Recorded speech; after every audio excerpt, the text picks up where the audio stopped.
fin de semana se dio en Chile la consulta por un referéndum de cambiar o no la constitución de ese país, en una elección histórica para el país vecino, donde acudieron a las urnas más del 78% y votaron a diero. El país entra ahora en un periodo para tratar de redactar una nueva constitución. Si me dan la licencia, yo estuve trabajando durante mucho tiempo en Chile, durante unos días, bastantes días, y he visto, ¿no?, cómo cada uno de los ciudadanos realmente iba sintiendo que no tenía derechos frente a un Estado que prácticamente los empobrecía año tras año, y que hay situaciones como una de las que investigué, que era el derecho al agua, que el Estado no les garantizaba, y efectivamente no está garantizado en la Constitución el derecho del agua. Bueno, ese es uno de los reclamos que se empezaron a manifestar. Una sociedad que durante muchos años no protestó y de repente, por el aumento de la tarifa estudiantil, empezó a haber cada vez más protestas y más protestas. El origen de todo esto es una Constitución pinochetista, ¿no, Nico? Sí, bueno, nosotros desde la Argentina sabemos de esa experiencia porque la Constitución que rigió hasta el año 94 era la de 1853 con la reforma de 1957, o sea, metieron todos los derechos justiciaristas del 49 en un artículo, el 14 bis, y quedó. En el 94 tuvimos la suerte de tener una Constitución hipermoderna, para eso también corrió mucha sangre en esas décadas en el medio. Y en Chile regía sigue rigiendo todavía, ¿no? Porque esto recién empieza. O sea, empiezan a sesionar en abril del 2021 y para el 2022 estaría la nueva Constitución. Rige la Constitución de 1980, la Constitución de Augusto Pinochet, dictador militar de la República de Chile, durante el que más tiempo estuvo en el poder en la región, dado que asumió en el 72, derrocó a Allende en el 72 y estuvo hasta fines de la década del 80, entrada de la década del 90. Lo cierto es que esa Constitución, que fue modificada en el 90 y fue vuelta a modificar en el 2005, es una Constitución que restringe al Estado lo mínimo necesario. Pero lo mínimo y necesario. Privatizó absolutamente todo, pero sin dejar ni siquiera un margen, porque vos podés privatizar la distribución del agua. Privatizaron el agua directamente, como vos bien marcabas antes, y encorsetó muchísimo la economía también, ¿no? Porque dejó algo que muchos, los críticos, los siempre críticos, lo tratan de muy neoliberal. En realidad es anterior, incluso 10 años antes del Consenso de Washington. Es una constitución que quedó vieja y que tiene el problema de la deslegitimidad de origen. ¿Qué quiere decir legitimidad de origen? Y que fue impuesta por un dictador y no votada por el propio pueblo. Los testimonios que más me llamaron la atención en diálogo con diferentes chilenos es cómo Chile es un ejemplo a veces en el modelo económico de puertas para afuera, pero no es justo de puertas para adentro con sus propios ciudadanos. Así es, Diana. Esa economía que mencionaba Nico, que estaba encorsetada durante las últimas décadas, desde el 80 y sobre todo desde el retorno a la democracia en 1990 hasta este año, le permitió igualmente a Chile tener estabilidad. Fue la economía más estable de toda América Latina durante ese periodo, redujo a la mitad la pobreza, pero ese rol de alguna manera retraído del Estado sobre la economía generó también enormes desigualdades y déficits en un montón de sectores centrales que tienen que ver con la salud, que tienen que ver con el acceso, por ejemplo, a la educación, y obviamente eso terminó calando hondo en la sociedad y se disparó con este aumento del boleto del subte en el año 2019. Máximo Quitral es historiador y politólogo chileno, está en Santiago de Chile. Máximo, buenas noches y gracias por atendernos. Hola Diana, muchas gracias por la invitación. Después de esa espléndida introducción histórica, yo no sé qué voy a poder decir después de esos datos interesantes que ustedes han mencionado, pero podríamos perfectamente profundizar en algunos. Máximo, resulta muy interesante cómo el pueblo chileno, que no se caracterizaba por salir en las protestas masivamente, en la insistencia de las diferentes manifestaciones que se fueron dando, logró en algún punto quebrar a un gobierno más alineado con la derecha para poder hacer una consulta popular en la que se expresó prácticamente la mayoría del pueblo y en sectores muy puntuales que son los sectores más empobrecidos del país. Sí, son los sectores más empobrecidos y también son los sectores que se les llama zonas de sacrificio, Claro.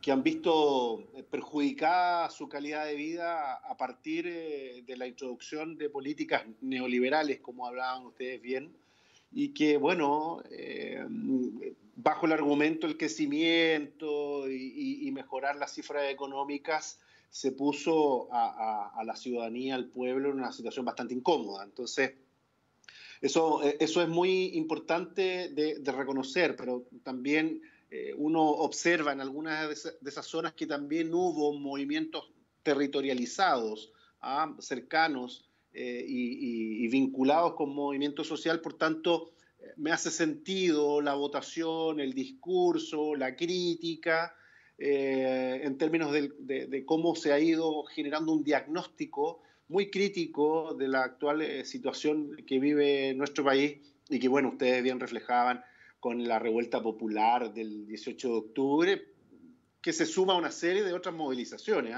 Recordemos las del 2011 con los universitarios, el movimiento feminista, movimientos ambientalistas, el movimiento mapuche. Entonces, hay una serie de movimientos que hoy se están expresando también en la calle y que me parece súper válido también hacer ese reconocimiento. Máximo, vamos a aclarar que las zonas de sacrificio, principalmente en Chile, son aquellas zonas donde los ciudadanos sienten que sus derechos están totalmente avasallados o, por ejemplo, vulnerados directamente. Esto de no tener acceso al agua, los grandes problemas que hay en Valparaíso con la contaminación y demás.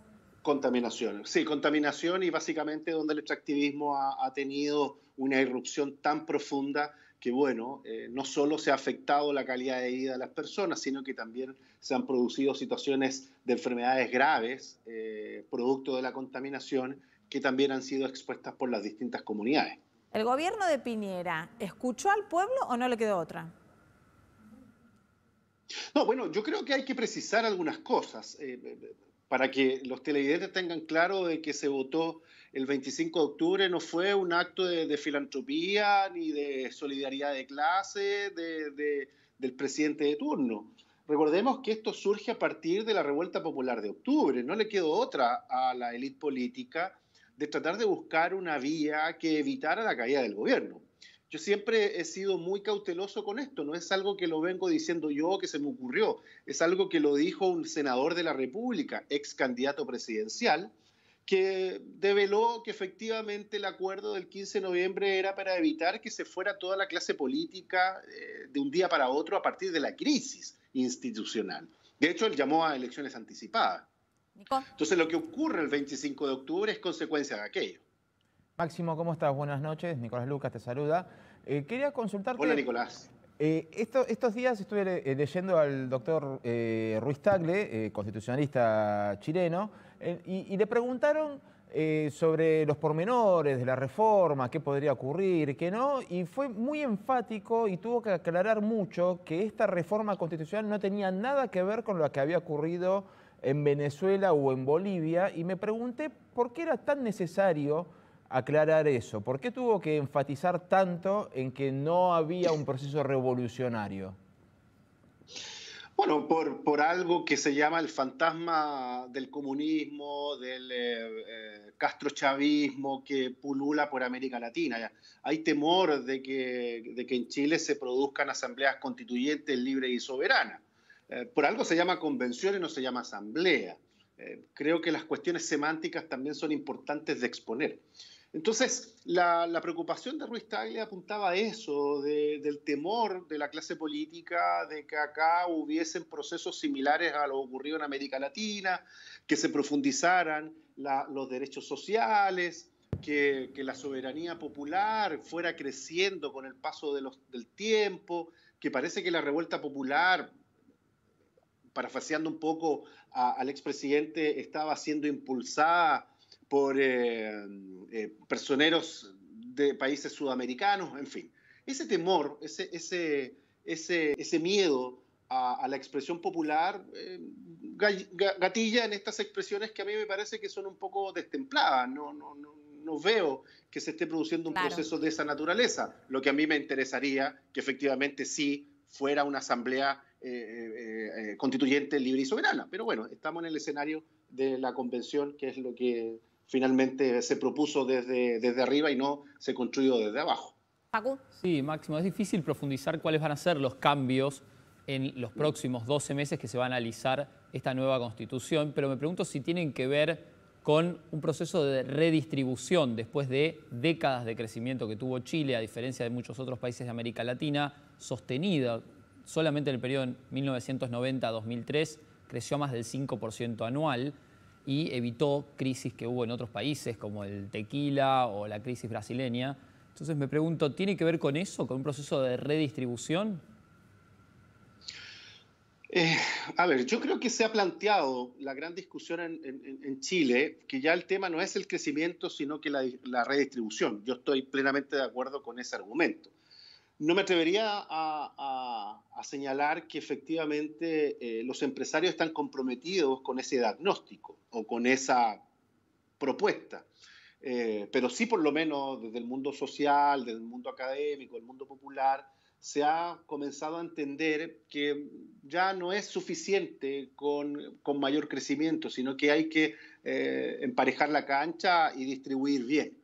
Creo que es un elemento importante que se podría perfectamente comenzar a discutir. Ahora, en relación a elementos básicos que debiesen estar instaladas en la nueva Constitución, yo coloco en condicional, podría ser perfectamente la educación como un derecho. Ustedes bien han conocido la experiencia del movimiento estudiantil. Cuando a mí me tocó hacer mi doctorado en Buenos Aires, todos estaban sorprendidos del modelo educativo chileno. Se hablaba del modelo educativo, que ya no es modelo, sino que lo que no hay que hacer en educación, yo diría ese punto. Máximo. Y creo que ahí hay una base, un piso mínimo al menos de discusión. Te iba a despedir, te quería agradecer el haber compartido con nosotros el análisis y bueno, todo el éxito que sea lo mejor, ¿no? Para la sociedad chilena. Ok, muchas gracias, que tengan una buena noche. Hasta luego, vamos a un corto y al regreso nos vamos a dedicar a la trama de la familia Echeverri. Ya venimos.